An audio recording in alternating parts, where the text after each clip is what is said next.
I think it's always important for us to remember that Taiwan has already been part of China. It's never been a sovereign state.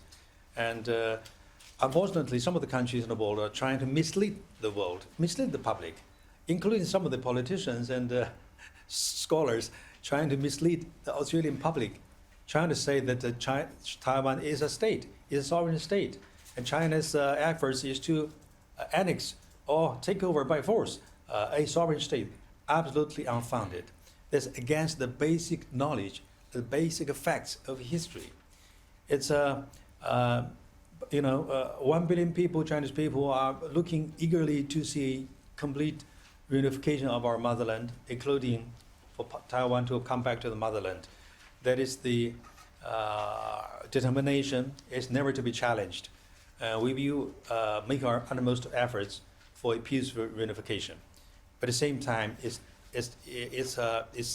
difficult for us to say we will be able to rule out any other options, because the fact is that there are forces both within Taiwan and internationally who are trying to separate Taiwan permanently from China. And I want to also say a few words on this so-called status quo. What is the status quo? Across Taiwan Strait, both sides belong to one China. That's the status quo. And now the situation that the Taiwan island is under the jurisdiction of the Taiwan, the regime in Taiwan, is a temporary phenomenon. It's a byproduct of the civil war between the Communist Party of China and the Nationalist Party of China. And these two parties used to cooperate together. They used to join the same government. So the thing is, Taiwan is part of China, and eventually they will come back to the motherland. I hope that our Australian government would really stick to the one China policy, not only in words, but also in deed.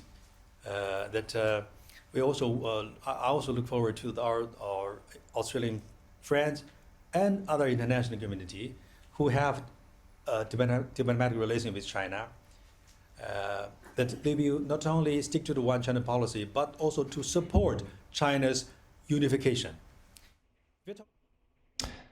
There you go. Xiao Qian, this is a rare address to Australian media from the Chinese ambassador. You'd have to say the tone of this quite different to some of the previous ones, talking up the Australian relationship, that it is in a better state, that he wants to further ramp up cooperation and also obviously a better trade relationship in the next 12 months. And yet you also got an insight into the problems there, not all that complimentary, no new lines really on AUKUS. He believes it's a bad deal for Australia, concerned apparently for Australians' cost of living, so we shouldn't be spending money on AUKUS, according to the Chinese ambassador.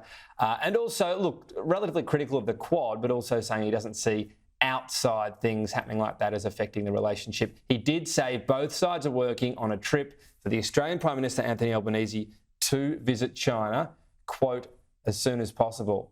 So that was probably the most interesting news angle, if you like, out of that. We'll see when that might happen. Long been sort of murmured, but it seems like perhaps it'll be sooner rather than later.